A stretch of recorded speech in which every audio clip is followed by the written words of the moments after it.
Venom is the potent catalyst that transforms Bane, one of Batman's most iconic adversaries, into the formidable force he is known to be. This superhuman drug has etched its legacy across various media, from comics to live-action films, animated series, and video games, and has had an evolving nature even in the post-Bane era. But what happens when you use Venom for more than 20 years? And what happens when you overdose on Venom? Well, that's what we are here to find out in this video. But before we do that, let's quickly check out what exactly Venom is and how it affects a person's body to give them insane powers. Before we go into our explanation, we have a very small request. If you like our content, please support us by subscribing to our channel. This is a small click for you, but for us it means a lot. Thank you. Let's begin. Prepare to meet your master. 1.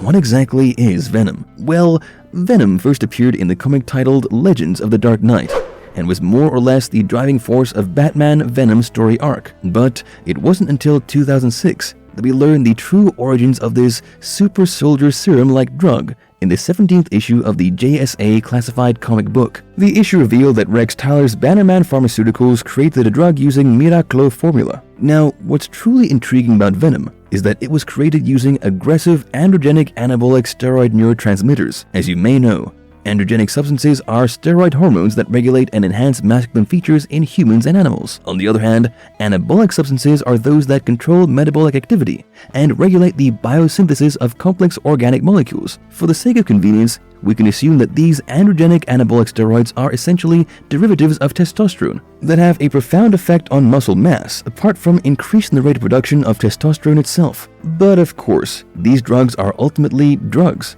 and have an adverse effect on the body. Just to be clear, we at Marvelous Videos do not promote the abuse of such substances in any manner or quantity whatsoever. Coming back to Venom, it worked much in the same fashion as most other drugs and changed the physical chemistry of the one abusing them. And of course, the potency varied on the quantity of venom being consumed. Venom travels through Bane's bloodstream and reaches nearly all the muscles and tissues in no time. Here, it releases androgen receptors that interact with the cells of Bane's muscles. But what's more interesting is that Bane's DNA itself goes through a slight change, and the muscle cells accelerate the process of protein synthesis. Now, once this happens, Bane's muscle and tissue fiber become stronger and thicker, so much so that his muscle mass increases by a whopping 30%. And once the procedure is done, he stands at 6'8" and weighed well over 400 pounds.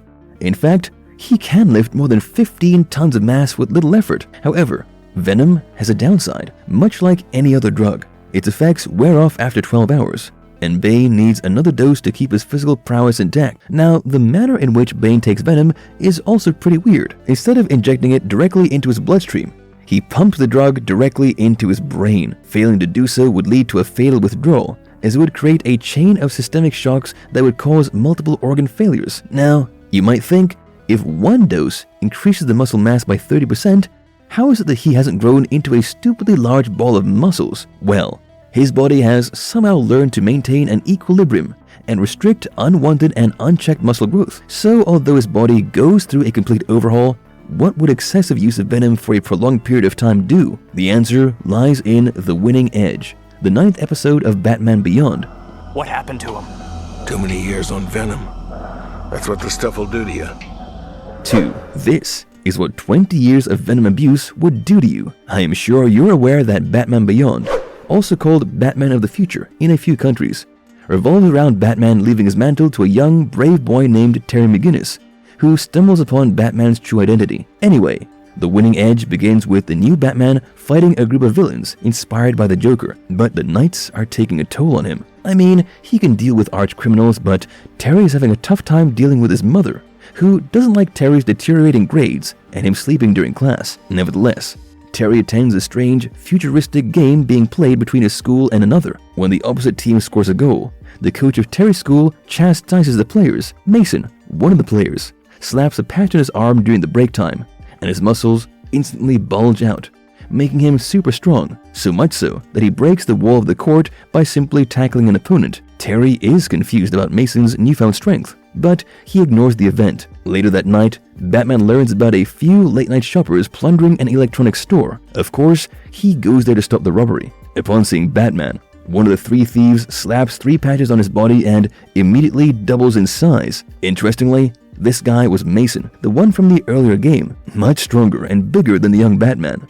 Mason easily overpowers the hero and buys himself a window long enough to escape from the store. The following day, Mason looks seriously unwell and even gets dumped by his girlfriend because she suspects that he's been using slappers. But that doesn't stop him from buying more of the drug from a dealer in a concealed car. McGinnis sees the whole thing and vows to stop the menace. He comes later that night to the locker room and goes through Mason's locker, only to find the pack of slappers that Mason had previously acquired. However, he gets ambushed by Coach Krieger, who seems to know about Mason's use of slappers, but chooses to overlook it in order to win the games. Coach Krieger goes a bit overboard by saying that he eats people like Batman for breakfast, and quite justifiably, Batman ensures that Krieger's appetite is ruined that evening. Well, he beats the coach left, right, and center before going to Bruce Wayne with a sample of the slappers. Bruce quickly concludes that slappers actually contain concentrated traces of Venom, and no one but Bane knows how to create the formula. But Bane is now living on an extremely remote and well-guarded island, so Batman sneaks in to confront Bane for answers.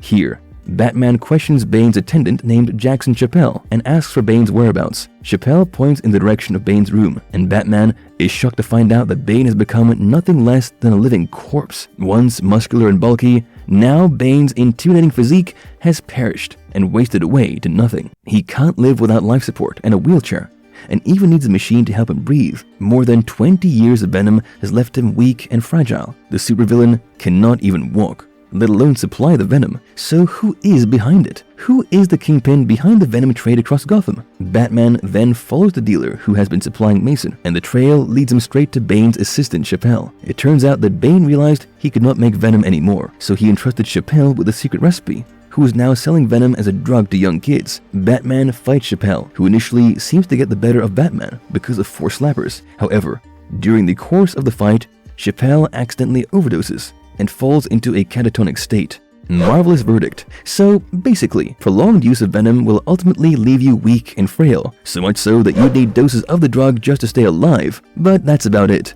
Bane and Bruce Wayne are more or less the same age here, but while Bruce is helping terry-nap criminals, Bane is bound to a wheelchair. On the other hand, if you OD on Venom, you do get an instant boost of power and strength, but it doesn't last long. The effects start to dwindle pretty soon and leaves you in a paralytic or catatonic state. And if you liked our content, don't forget to leave a like and subscribe to us if you haven't already. Have a good one and be safe. Thanks everyone.